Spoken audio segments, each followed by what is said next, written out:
G'day everyone, my name's Matt and welcome back to a series of videos talking all about fire and fire behaviour.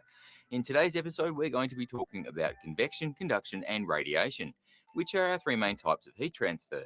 Now, when we're having a look at convection, conduction and radiation, we're going to talk about them individually. So we're going to have a look at how each of them work, but we're going to also look at how they affect each other, because they don't operate as a single entity when we're talking about a structure fire or even a bushfire or those sorts of things.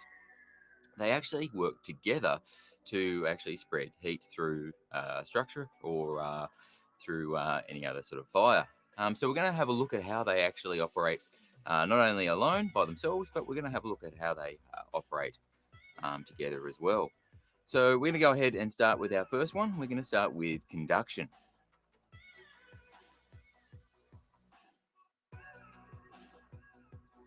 Now, the definition of conduction is the mode of heat transfer associated with solids. So to demonstrate this, what I'm going to do is apply a blowtorch to this small steel box. And what we're going to see is as the heat starts to build, we'll actually see the heat move from the point of origin, from where the flame is actually touching from our blowtorch, and you'll see it spread out away from that point of origin throughout the steel box. And this is via the process of conduction. It's actually the molecules are physically touching each other, and therefore they're able to pass the heat on from one molecule to the next, and therefore the heat will spread throughout the steel box. Now, this is particularly important for any sort of structure which involves a lot of steel. Now, in our homes, it's not generally a really big way that heat will actually move around, because we actually don't use a lot of steel for our walls and these kinds of things. We may do it in steel sheds, but for generally in our homes, we don't use steel as a major building material. However, in ships and large boats and these kinds of things, it is a really common way that we actually do build these structures, which means that the conduction in the steel can actually be a really important part to how a ship will actually stand up to a fire inside it. And that's when we start to talk about things like boundary cooling and these sorts of things, because what we need to do is make sure those walls stay cool enough that they don't actually ignite things on the outside or in the next compartment. And to demonstrate that, what I'm going to do is just apply a piece of plywood just to the outside of this box. And this sort of just demonstrates what it would be like for something combustible on the outside of a room involved in fire. So you can see that quite easily it's bursting into flames, which just shows that it would be quite easy to spread that fire. Now, to demonstrate that each different material has a different way that it actually spreads heat or different conductivity, I'm going to just apply the blowtorch to this piece of plywood. And I'm going to burn it for around about the same time, but you're going to get a very different result. Now, straight away, we start to see it charcoaling up, and some of these products are going to start pyrolyzing away and burning away. And eventually, you'll start to see that we'll get a bit of crazing and that kind of thing in the area where I'm applying the blowtorch, and that's because all these materials are being oxidized away, and what we're being left with is just some of the more base minerals. But on the other side, on the right side of our picture, we're not seeing that same effect that we had with the steel. We're not seeing that discoloration. And this is because timber operates very differently than steel. Timber is actually very poor at conducting heat, and therefore it doesn't spread out nearly as much as it would with steel. And the effect of this is the timber actually keeps a lot of that heat centralized to itself, and therefore it breaks down and these sorts of things. So what we'd expect to see here is it will continue to break down until it finally burnt through. However, just to demonstrate that we're not getting anywhere near the type of conduction that we did with the steel, what I'm going to do is just run my hand up and down the timber, and you can see I'm not being affected in any way. It's still quite cold. So, all right, so we're moving on to radiation, where we see a different type of heat transfer. Now, thermal radiation involves the transfer of heat by electromagnetic waves confined to a relatively narrow window in the electromagnetic spectrum. Now, what does this actually mean? Well, when we think about electromagnetic radiation, a really good example is the sun. So you can see here that what I've got is a magnifying glass and a piece of plywood, and all I'm going to do is concentrate those waves into a single spot. And what you'll see relatively quickly is that these waves start to heat up that spot until it starts to pyrolysize and give off a small amount of smoke. And if I was able to actually create enough heat in that spot, I could certainly create a fire. Now, another couple of examples of this sort of heat is if we're standing around a campfire or something like that, or even sitting in front of a bar heater. The heat that we feel from these heat sources is actually radiation because it's traveling via electromagnetic waves. Another really important one for us is when we're inside a structure fire. As firefighters, we sit down and we get down below the smoke, but that smoke is really, really hot. And as it moves through the building, it also radiates energy back down on us. And this is a really key part of how fire and heat moves through a building. If we were to look at this picture here, what we're getting is our radiation from our fire itself, but we are also getting radiation back down from the neutral plane.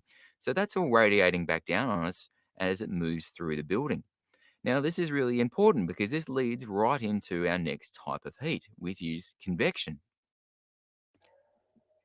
All right, so now we're moving on to convection. Now, convection is associated with the transfer of heat by the motion of a fluid. So, what is actually classed as a fluid? Well, when we're talking about fluids, we are talking about a substance that has no fixed shape and easily yields to the external pressure, so a gas or a liquid. So we can actually think about air and smoke and these sorts of things as a liquid.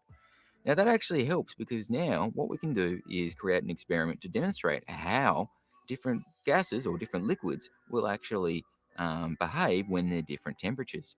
Now, what I have here is a fish tank filled with water and a small container that I'm putting some food coloring into. And what I'm going to do to the food coloring is add some boiling water so that we have a temperature difference between the cold water that is actually in the fish tank and now the boiling water that's in our small container. And I'm going to add this small container into the fish tank and then release the boiling water. And what we should actually see is that the boiling water within the container should be more buoyant than the cold water around it, and therefore it should rise to the top. And this should actually really demonstrate what's going on inside a structure fire or any real fire when we're talking about our smoke.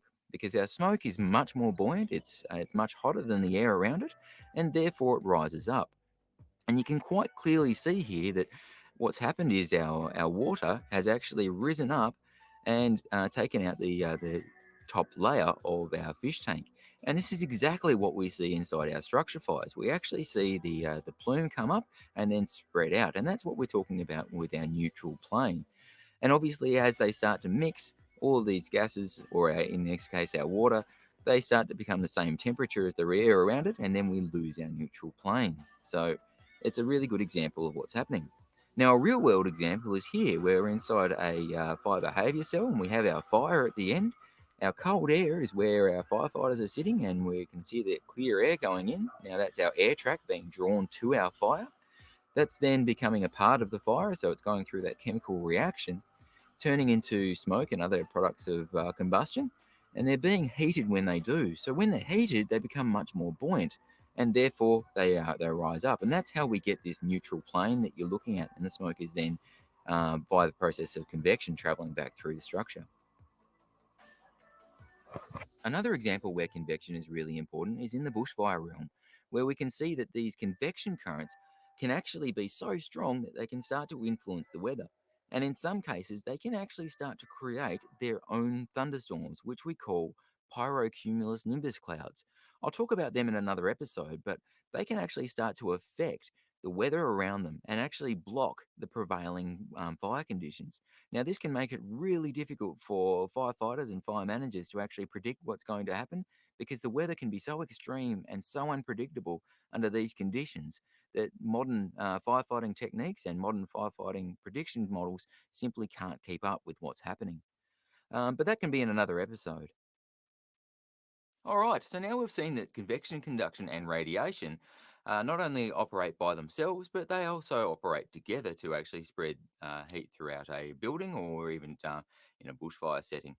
And that's especially the case when we're looking at the relationship between convection and radiation, where we've got that convection current where the air track comes in gets to our fire, the chemical reaction takes place, and all the superheated gases and smoke particles and all these kinds of things are released from our fire, and then they rise up and travel away from our fire in the um, form of our smoke above our neutral plane.